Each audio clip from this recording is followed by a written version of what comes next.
Три ошибки, которые делают 90% людей в своей планировке.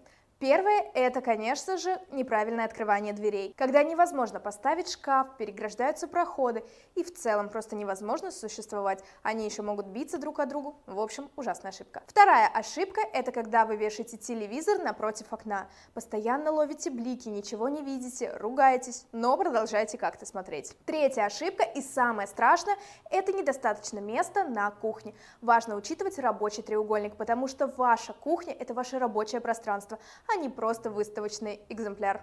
Подписывайся, здесь я рассказываю о том, как проектировать верно и без лишних трат.